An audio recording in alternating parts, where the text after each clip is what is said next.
O meu nome é Ana Bessa, eu sou a fundadora do projeto GPS Financeiro e hoje estou aqui à conversa com o Pedro Mateus, coordenador do Gabinete de Dívida Zero. Olá, Pedro, muito Olá. obrigada por teres aceito este convite, estou muito feliz por estares aqui e curiosamente hoje o teu gabinete foi reconhecido pelo seu trabalho fantástico que tem feito e estou muito feliz por isso. Então queria que partilhasses um bocadinho o que é o Gabinete de Dívida Zero e como é que ele surgiu? Obrigado pelo convite e por essas palavras, porque não precisavas. O gabinete, quer dizer, eu acho que não foi reconhecido, eu acho que as necessidades do tempo neste momento obrigam-nos a estarmos na linha da frente, e eu acho que todos nós que queremos ajudar famílias e que queremos amar incondicionalmente, protegendo, ajudando, dando capacidade, caminhando um ao lado do outro, com as famílias, eu acho que todos esses projetos são muito úteis agora, e o Gabinete de Vida Zero é um deles.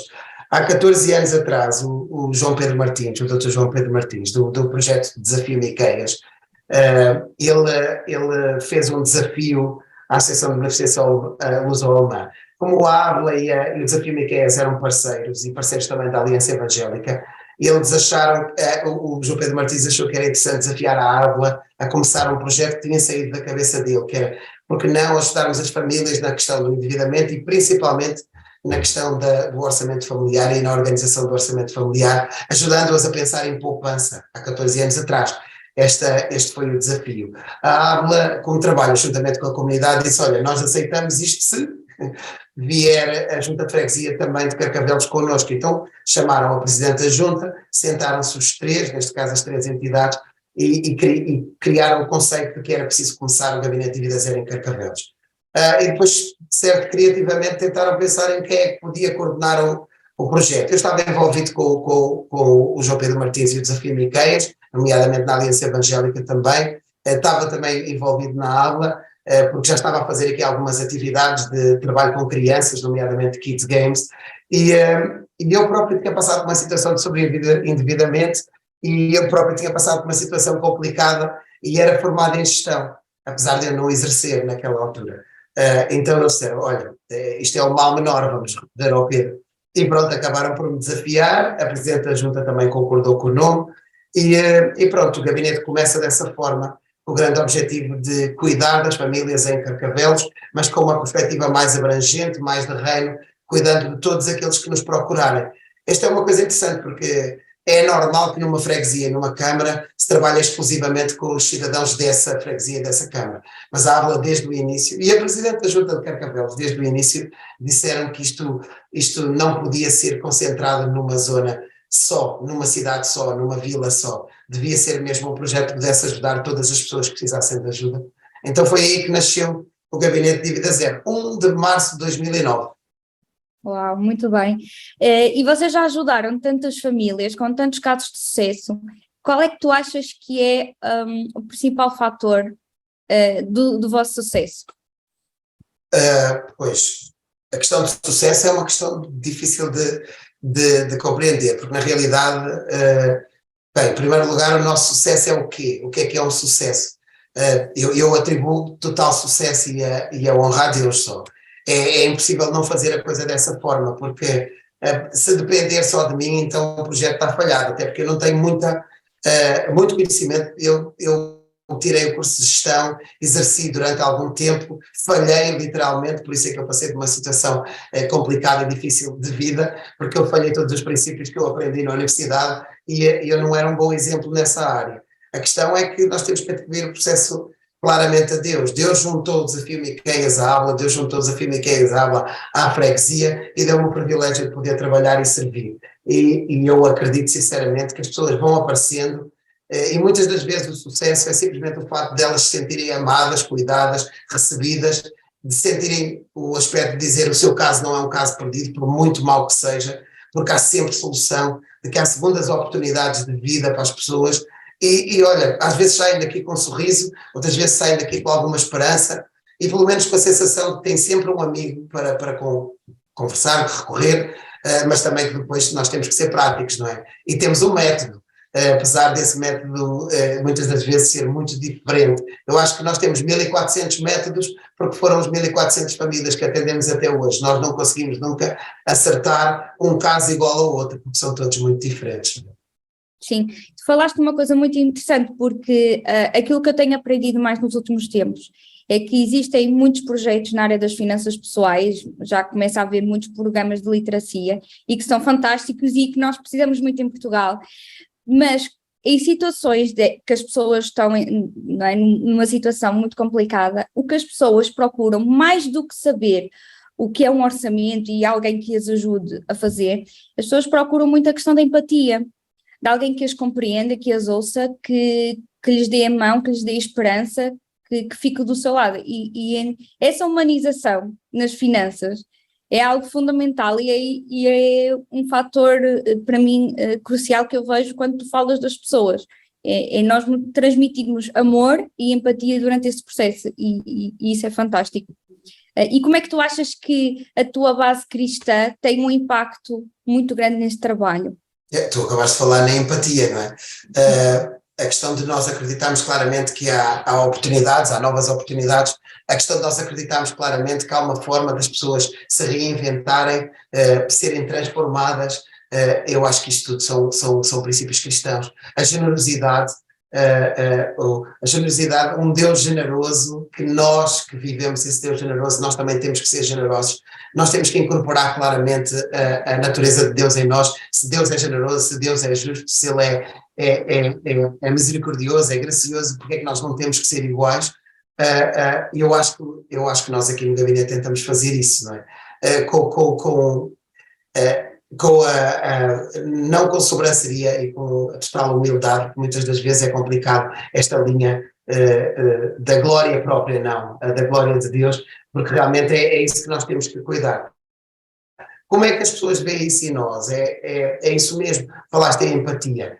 Eu tinha um professor no Instituto Bíblico que dizia que a empatia é interessante porque vem de empata. E eu sinceramente nunca vi se isso era verdade ou não, mas ele disse, empata, é como tu calçares o sapato do outro. Eu por acaso tenho um pé grande, eu não sou grande, mas tenho um pé grande. E a maior parte das pessoas que aqui vêm devem ter pés bem pequenos, bem mais pequenos do que o meu. Como é que eu posso calçar os sapatos deles? Como é que eu posso perceber um bocadinho mais a vida deles? Não julgando, não apontando o dedo, não dizendo falhaste, mas pensando, olha, estamos juntos nisto, vamos tentar pensar criativamente, duas cabeças são sempre melhores do que uma, caminhamos em conjunto, tu não estás sozinho, nós somos dois agora, mas também chegando à conclusão de que é a própria pessoa que tem tomado decisões de transformação na vida delas, decisões de mudança na vida delas. Então eu acho que Deus tem tudo a ver com isto, a Bíblia tem tudo a ver com isto. A forma de amar incondicionalmente, a forma de sermos empáticos, a forma de levarmos à pessoa esperança, a forma de percebermos claramente de que se nós tivermos a oportunidade, porque é que os outros não têm também?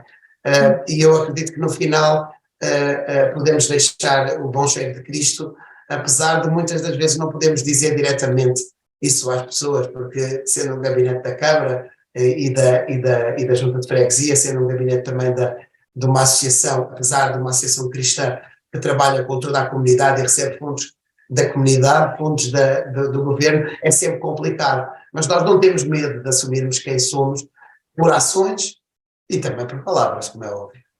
Sim, é interessante dizer isto porque ainda há pouco tempo vi uma estatística importante que em alguns países o apoio na área financeira tem sido um meio de evangelismo muito grande. E então é muito interessante como nós ainda temos aqui um grande espaço para desenvolvermos. Talvez, deixa-me só dizer alguma coisa. Nós temos que ter um bocado de cuidado com a questão da palavra, e tu disseste muito bem, a palavra apoio financeiro, tu disseste muito bem, mas muitas das vezes as pessoas quando pensam em apoio financeiro pensam em darmos dinheiro, e não é esse o caso. Aqui nós somos procurados muitas vezes por pessoas que se sentem frustradas, porque elas viram dívida zero, eles vão pagar as dívidas, e depois saem daqui muito frustradas também. Não é só casos de sucesso, não é só casos que as pessoas saem daqui com autonomia ou pelo menos com a dívida renegociada ou totalmente livre de dívidas, etc. Muitas das vezes o princípio não é assim que elas saem daqui, e a frustração é essa. Nós acreditamos a questão de apoio financeiro é apoio à pessoa para conseguir perceber as suas contas, as suas finanças, conseguir organizar as suas contas, as suas finanças, renegociar as suas dívidas, e nós simplesmente somos aquela a pessoa que está ao lado, que já viu isto acontecer aqui e ali, e podemos ajudá-los nesse sentido. Portanto, eu tenho sempre que corrigir as pessoas. Isto não é apoio de dinheiro, isto é um apoio financeiro, como tu disseste. Sim, eu como trabalho na área da educação financeira, eu estou sempre a pensar no apoio financeiro como apoiar as pessoas, a capacitar as pessoas a procurarem a liberdade financeira, porque o apoio financeiro, eu costumo dizer que é o apoio temporário, porque o apoio financeiro de dar dinheiro, não é? É um apoio temporário que não resolve os problemas. O que nós necessitamos de fazer é capacitar as pessoas a trabalharem, a conseguirem ganhar o seu próprio dinheiro e a gerirem, não é? Para depois também poderem contribuir e ajudar outras pessoas. Portanto, é essa a visão bíblica. E na tua experiência, quais são as principais causas que levam alguém a cair neste buraco, não é? da dívida?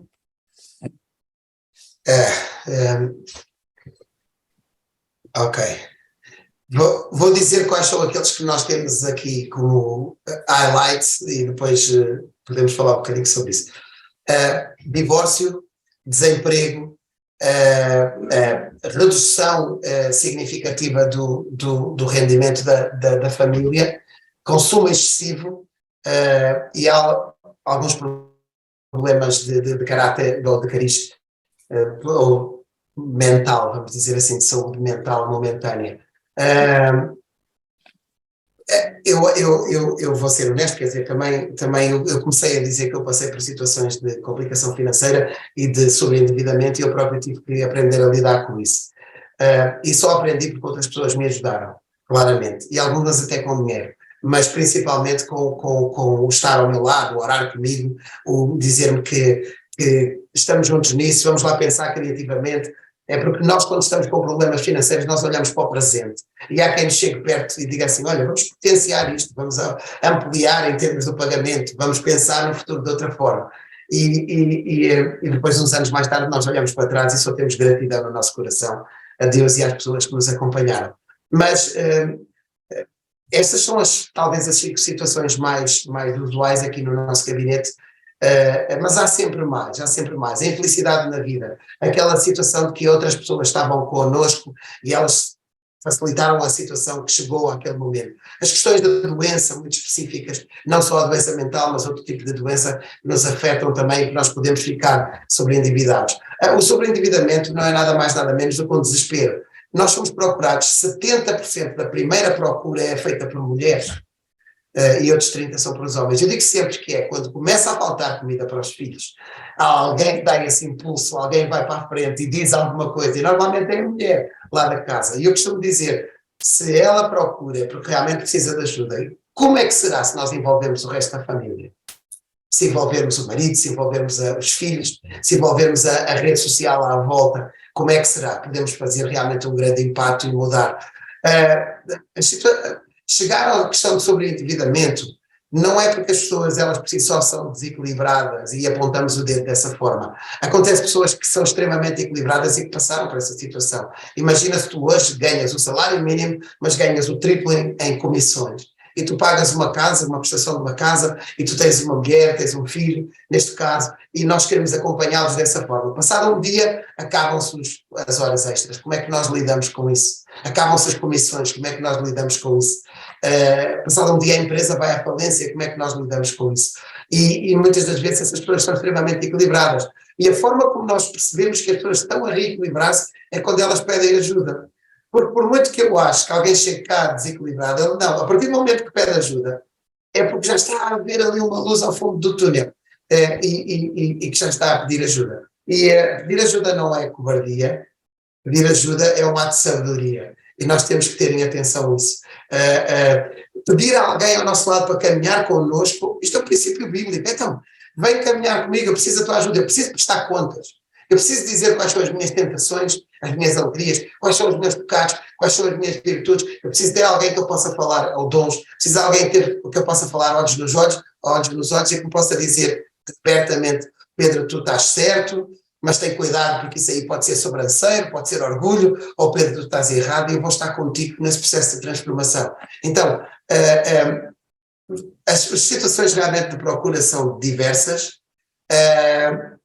mas nós acreditamos sempre nas pessoas, porque é isso que nós vemos em Deus, é isso que nós vemos quando Jesus veio a esta terra. Ele queria pessoas, ele queria estar com pessoas, ele queria fazer a diferença na vida de pessoas, e nós acreditamos que isso aí é o melhor. Por isso, às vezes, aquela máxima que eu ouvia quando era miúdo, que quando tu apontas um dedo a alguém, tens três a apontar para ti, nós também temos que carregar sempre com isso, porque se nós estamos preocupados com pessoas, os braços têm que estar abertos e não necessariamente os dedos apontados. Então é isso que nós fazemos. Portanto, eu não te consigo dar assim, há estatísticas e nós temos estatísticas anuais, eu posso partilhar contigo o nosso relatório anual deste ano para tu perceberes quais são os motivos de procura, mas mais do que isso é que as pessoas quando pedem ajuda, eu acho que o desequilíbrio passa a ser o primeiro passo do equilíbrio, é quando nós estamos a pedir ajuda. Eu acho que não respondi à tua pergunta, mas pronto. Não, mas está ótimo. E eu até queria dizer uma coisa bastante interessante daquilo que tu disseste, desculpa, é que no GPS financeiro quase 70% das pessoas são mulheres. As pessoas que procuram o curso de finanças, a maioria são mulheres, portanto é realmente uma estatística interessante que normalmente as mulheres dão aquele passo da família de quando começam a perceber que há o problema. São elas que normalmente dão o passo e depois há aquela dificuldade de trazer o marido, não é?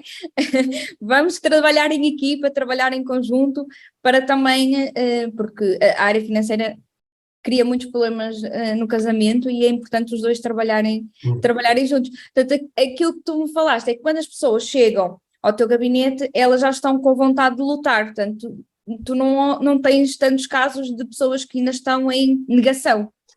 Tenho. Porque como nós somos parceiros sociais na rede social de Cascais, há muitos gabinetes de rendimento social de inserção, de apoio social, que os próprios técnicos acompanham as pessoas ao gabinete, porque as pessoas estão tão desesperadas e tão perdidas que eles acompanham-nas. Mas lá está, olha, aí tem 2 ombros amigos e não só um. Eu digo sempre que a primeira fase de triagem, se for feita por um técnico de ação social, é meio caminho andado, é 30% do meu trabalho. Porque depois, a seguir, quando nós começamos a trabalhar naquela pessoa, mesmo que ela seja de mais longe, ela pode ter alguém, uma figura de referência para continuar a contactar, e depois, quando vem ao gabinete, é só mesmo para nós fazermos uma espécie de follow-up, de acompanhamento. Quanto à questão das mulheres, eu tenho que realmente honrar e dizer que isso é verdade, mas eu sou homem, eu não queria bater nos homens, portanto, vê lá. Não ponhas em risco, não há dúvidas nenhumas, a minha mulher é muito mais corajosa do que eu, mas é verdade que somos 2 e somos um, e isso é importante também. E é verdade que a fraqueza de um é a força do outro, e depois nós percebemos que o caminho traça-se em conjunto. Por isso, quando uma pessoa chega a este gabinete, eu não chamo pessoa, chamo família. Eu acredito que mesmo que seja monoparental, mesmo que seja alguém que viva num quarto e que esteja sozinho, ou é família, eu considero como família, e considero que pode ser naquele momento ou potencialmente, mas considero claramente como família, porque o objetivo é mesmo englobar a casa, o lar, para que seja mais fácil o trabalho e seja mais eficaz o trabalho. Imagina se tu conseguires ter uma ideia de transformação e de mudança, uma ideia de firmeza quanto às finanças, mas em tua casa mais ninguém é assim. Estás quase a remar contra a maré, é muito difícil remar contra a maré. Então, esse é o alcance que nós queremos, tentar ir um bocadinho mais longe. Pois, é o desafio. Eu enfrento esse desafio, porque eu digo sempre, vamos fazer o curso em conjunto, vamos trabalhar em conjunto, porque é realmente muito importante e as finanças são a principal causa de conflitos do casamento, então se trabalharmos juntos é muito mais fácil conseguirmos enfrentar estes desafios. E quando as famílias chegam ao teu gabinete, elas já fazem um orçamento familiar? Não. Ou acham que é um bicho-papão? Esquece. Para elas é o Grinch, porque uma vez uma pessoa disse que o orçamento familiar era um Grinch. Pois, eu sinceramente, eu costumo dizer que os objetivos principais do gabinete falharam no primeiro dia. Portanto, há 14 anos atrás, nós somos um projeto falhado. De 6 meses a todas as famílias que nos procurassem ajuda, e era tentar ajudar as pessoas a criarem, a chegarem a um patamar de equilíbrio financeiro com poupança.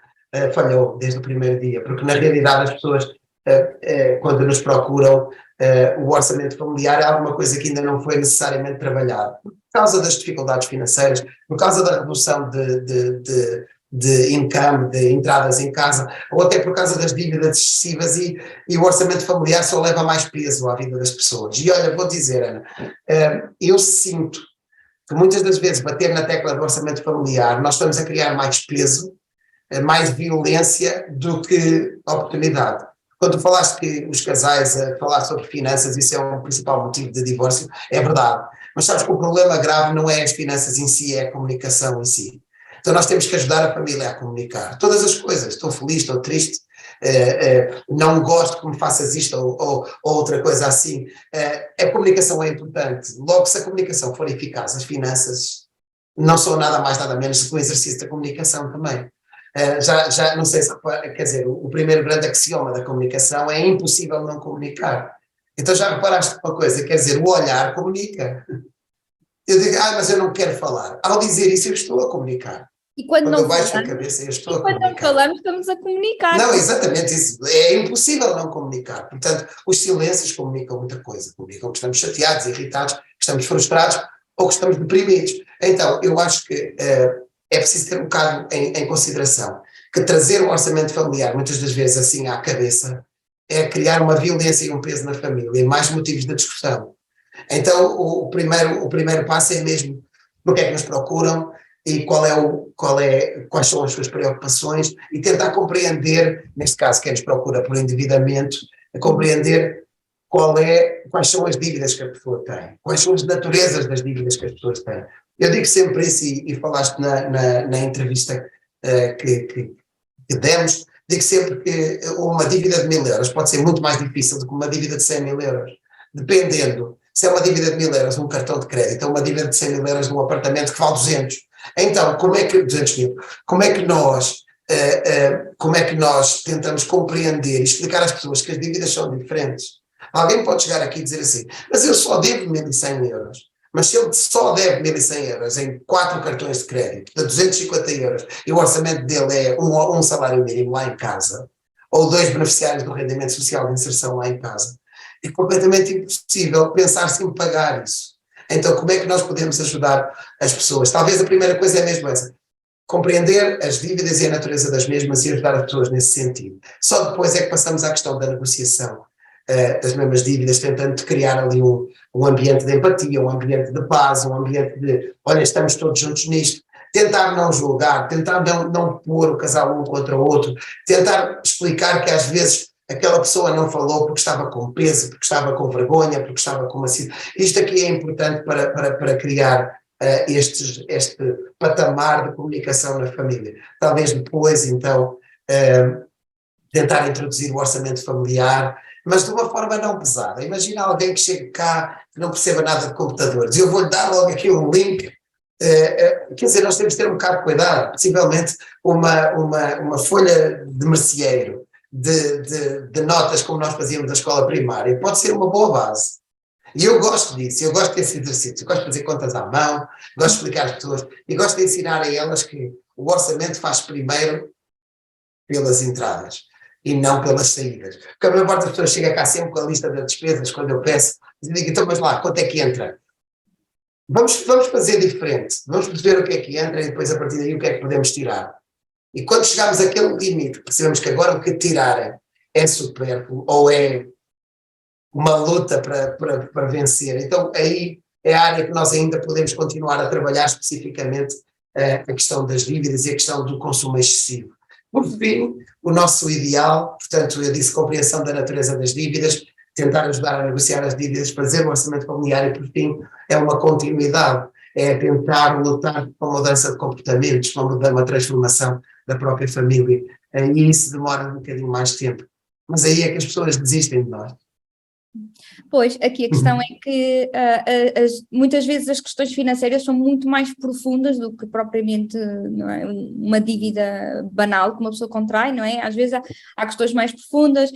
Conheci pessoas que a dívida era um resultado de uma falta de autoestima, era resultado de falta de domínio próprio, portanto, trabalhar a questão comportamental e a causa é realmente muito importante, a questão da educação financeira, e acho que isso vocês fazem muito bem, porque senão as pessoas vão pagar as dívidas, até fazem muitos créditos consolidados e depois voltam a cair, porque a raiz está lá, não é? É quase como uma planta, nós temos que, não é? Arrancar a raiz.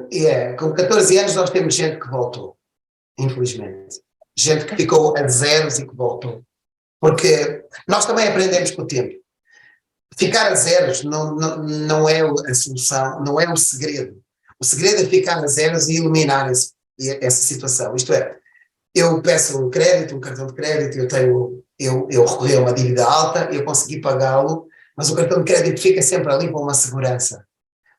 A ideia é, vamos fazer uma cerimónia de extradição, vamos celebrar uma festa, vamos fazer uma festa, vamos fazer alguma coisa, vamos rasgar, vamos cortar, vamos mandar um e-mail a dizer que nunca mais queremos nada com eles e que não queremos nada com eles e queremos que eles dizer, porque às vezes nós encerramos o cartão, mas não encerramos a conta afeta esse cartão.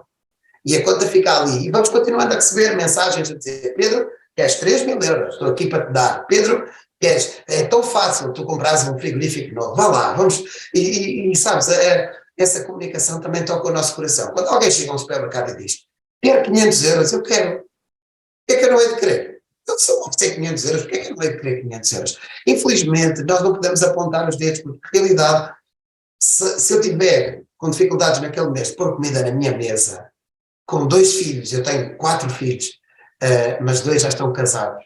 Agora imagina quando estão todos lá em casa, já somos 8, não é?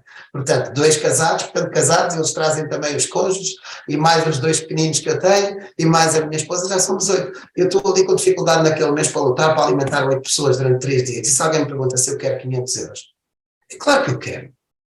E é claro que vou ter a tentação de dizer que sim. Isso não é pecado. Isso é uma tentação natural. E eu até posso achar que sou equilibrado, mas depois do mês a seguir o pneu do carro rebentou. E depois assim sucessivamente. Depois recorro a outro cartão para pagar aquilo. Então, olha, vou dizer, só tentar concluir o pensamento que tu estavas a ter há pouco, e eu pensei nisto. Eu acho que era importante dizer.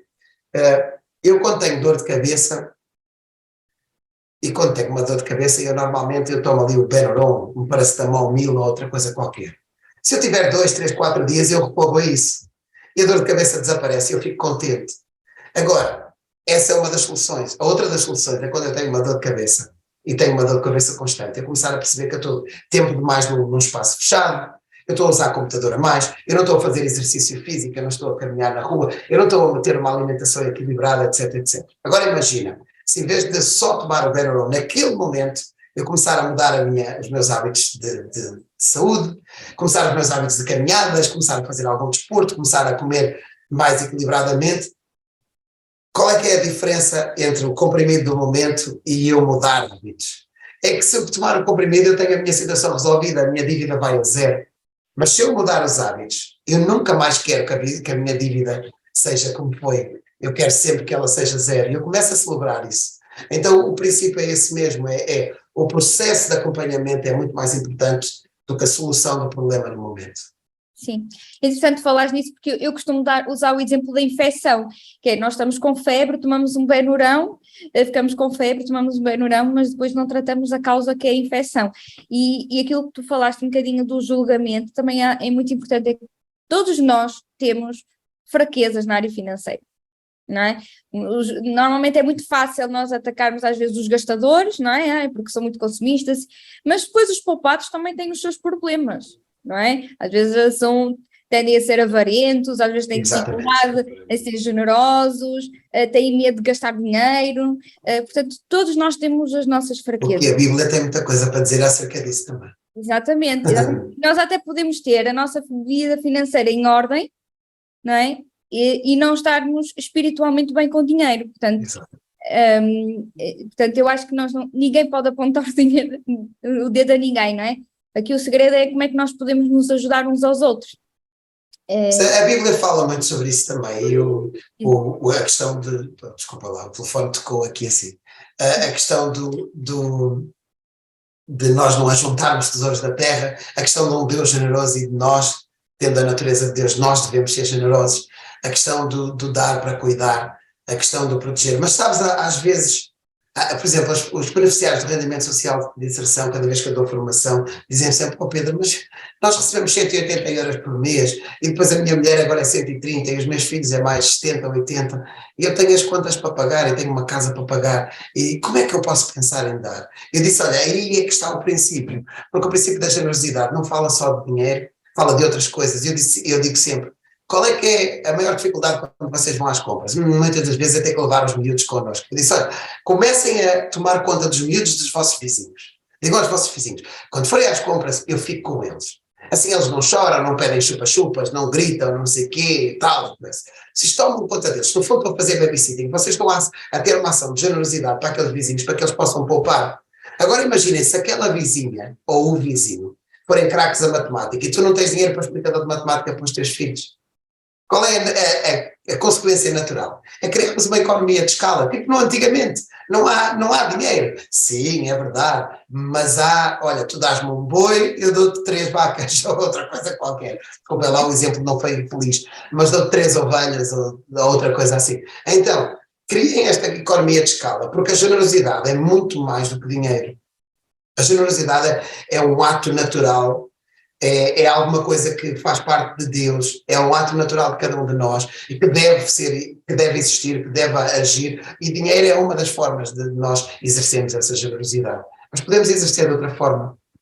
É um estilo de vida, diria mais, não é uma ação, é um estilo de vida. Nós Tu dás o teu tempo para este projeto, portanto Sim. Tu estás a ser generosa. Alguns dizem que tempo é dinheiro. Eu não vejo as coisas dessa forma. Eu, quando estou a brincar com os meus filhos, eu não consigo quantificar esse dinheiro. Aliás, porque era impossível, nem os 500 milhões do Cristiano Ronaldo pagariam o tempo que eu tenho com os meus filhos. Claro. Então, como é que nós gerimos essa questão? Uhum. E agora falando um bocadinho sobre a celebração, agora o lado positivo. Falar sobre a questão do corte dos cartões, eu costumo dizer que isso é cirurgia plástica, nós temos que celebrar a cirurgia plástica e celebrar as etapas todas, não é? Numa questão de motivação. E como é que tu chegas ao fim e quando as famílias conseguem enfrentar e conseguem resolver grande parte dos seus problemas de dívida, como é que tu vês a transformação na sua vida? Pois, eu gostava de ver mais, portanto, eu gostava que as pessoas continuassem a dizer adeus. Eu hoje estava a atender aqui alguém e ela disse, olha, quem veio cá a primeira vez foi o meu namorado, e ele veio cá pedir ajuda porque apareceu uma dívida das finanças e tal, e o Pedro conseguiu perceber que ele tinha a morada no sítio errado, e devagar vocês começaram a tratar das coisas todas, e ele até acabou por ter que pagar a dívida, porque o Pedro, melhor é pagar, mas nós vamos reclamar, e depois no fim recebeu o dinheiro todo. Que pena não saber isso. nós perdemos. São 1.400 pessoas, eu atendo um dia por semana, é muito difícil ter esse controle. Gostava de ter essa função mais pastoral, mais de acompanhamento, mas as pessoas é que nos procuram, a vontade é delas, não é minha de ir atrás delas, eu não bato às portas.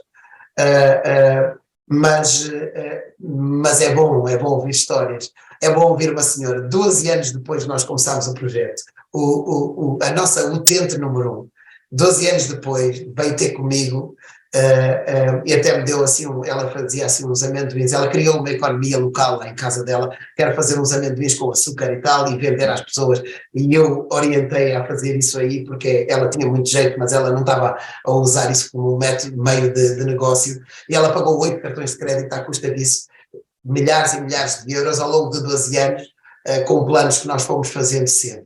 E ela veio cá, bateu uma porta, veio-me trazer os amendoins para eu experimentar amêndoas, para eu comer, e depois disse, olha, tens que saber. E ela perguntou, e eu posso dar o meu testemunho, quero falar com alguém. Era uma pessoa cristã que veio, eu quero dizer às pessoas, e eu disse, olha, tenham um bocado de cuidado porque o orgulho a mim afeta-me logo, eu não quero nada disso. Mas ela queria contar a história dela, e ela conta, cada vez que eu a vejo, ela está a contar, mas ela fez questão de vir ter comigo dizer que isso ficou resolvido. E quase ano a ano ela batia-me à porta a dizer, olha, já foram 20 mil, agora são 8 mil. agora são 7, agora são 6, e uma pessoa ganhava uma reforma de 700 euros e que paga 250 de casa, é muito difícil reorganizar as contas de 20 mil para zero. Durou 12 anos e ela tem mais de 80 anos. Mas ela mesmo assim, com a muleta, ainda veio cá fazer questão de dizer que a situação estava toda resolvida, que ela estava muito feliz e que é um testemunho para os filhos que não estão nos caminhos do Senhor. Então, a celebração é importante. Era bom ouvirmos essas histórias, é bom celebrarmos, é bom vermos a mudança, mas na realidade é como nós pregarmos o Evangelho, nós deixamos a semente, mas porque é que nós temos que ser nós a colhê-la e a sabermos tudo o que é que acontece? A glória não é para nós, é para Deus. Então olha, se fizermos o bem e se as pessoas não voltarem atrás, graças a Deus. Mas olha, eu sei que eu não te respondo a algumas perguntas, mas eu também não sei responder. Não faz E mal. falo muito. Não falas nada. As pessoas que vão ver isto, eles vão dizer, Ana, nunca tragas este gajo aqui, este rapaz, este senhor aqui para falar, porque ele fala muito. Pois pronto, ok, eu sou um homem do Norte e sabes como é que é, isto flui. Eu também. Somos os dois do Norte. Mas já estamos a terminar. O GPS Financeiro foi fundado com o objetivo de trazer o tema das finanças bíblicas para o contexto socioeconómico português, portanto, conteúdos para Portugal, cursos para Portugal, portanto, era esse o nosso foco, ajudar as famílias a criarem hábitos saudáveis, a ter uma vida financeira saudável, e também alertar e trazer o tema para igrejas e organizações cristãs que muitas vezes olham um bocadinho para as finanças como uma área muito esquecida. Como é que tu achas que as igrejas e as organizações cristãs podem ter um impacto maior nesta área no nosso país? Olha, eu acho que aqui o segredo, no caso do projeto da Ábula, foi quando surgiu no coração do João Pedro Martins de começar este projeto, ele desafiou a Ábula e a Ábula quis se juntar imediatamente às autoridades locais, neste caso à Junta de Freguesia. Eu acho que essa é a primeira coisa, é a freguesia, a comunidade à volta perceber que a igreja e os cristãos não têm medo de trabalhar com as outras pessoas e de usar a rede social própria da comunidade. Essa é a primeira coisa. Em segundo lugar, nós estamos aqui para continuar o processo e fazermos o bem, recorrermos a parceiros, trabalharmos com parceiros, funcionarmos. Olha, eu encaminho muita gente para apoio psicológico ou para apoio jurídico, que não somos nós que damos, nem é a instituição que dá, são outras instituições à volta. Portanto, talvez esta é a primeira coisa, a comunidade estar envolvida, a comunidade saber isto ser um serviço para a comunidade. Talvez outra coisa é tentar que este gabinete tenha dois objetivos, a pessoa que toma conta do gabinete ter algum conhecimento, mas principalmente ter paixão por vidas e por almas e por pessoas e querer fazer independentemente de quem aparece à nossa frente. Do estilo de pessoa que é, se é um consumidor abusivo, se é alguém que é dependente de alguma substância, seja lá o que for, nós temos as portas abertas para todos e não estamos aqui para julgar. Logo, temos simplesmente vontade e paixão por ajudar. As igrejas deveriam e poderiam, estando abertas ao público, mostrando ao público que estão dispostas a servir a comunidade, abrindo um gabinete deste estilo. Eu acho que as pessoas precisam de alguma formação e, acima de tudo, elas precisam de amar incondicionalmente, amar de forma a que as pessoas possam aparecer. Porquê é que é importante? Porque nós entramos na vida das pessoas, eu acredito, quando nós tocamos no lugar certo.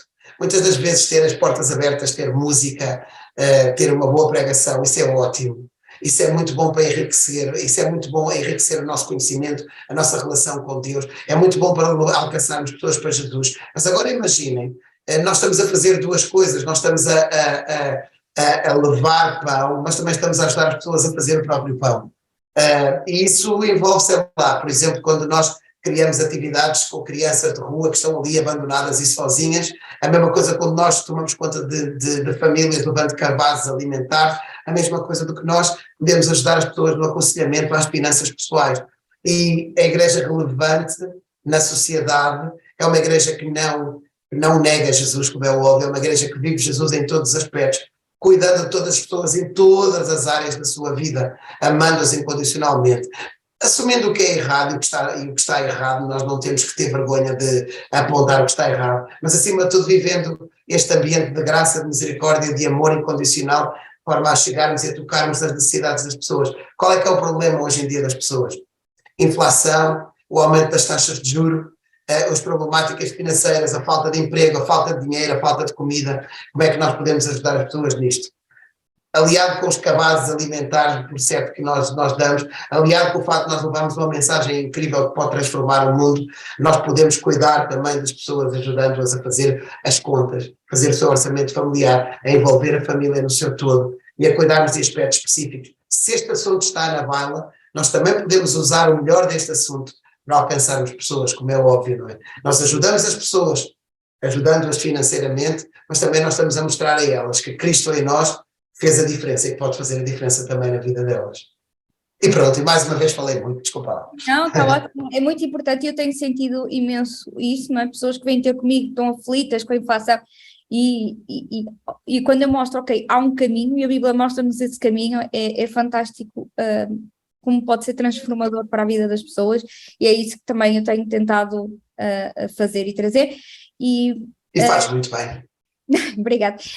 Tento fazer o melhor possível para ajudar as pessoas e queria também deixar um incentivo, caso alguém esteja em alguma situação de endividamento ou situação financeira crítica, para procurar ajuda, porque é muito importante que o isolamento é destruidor, pode ser destruidor e, portanto, devem procurar ajuda, não terem vergonha ou qualquer tipo de problema, podem procurar o gabinete de Vida Zero, que vocês também fazem consultação online?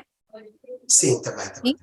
E também podem procurar o GPS financeiro, caso queiram também trabalhar o vosso desenvolvimento na área financeira, mas o mais importante é realmente darmos o passo de pedirmos ajuda. Muito obrigada, Pedro, foi um gosto e espero brevemente termos outra conversa. Acho que sim. Estou sempre disponível, é claro que eu estou muito contente com projetos como o projeto GPS financeiro e eu só queria terminar desta forma, dizendo que vocês realmente dão formação, preparam as pessoas, encorajam as pessoas a atingir um nível diferente. Ao fazerem isso, nunca se esqueçam de que essas pessoas não só estão a ser ajudadas, mas elas podem fazer a diferença na vida de outros.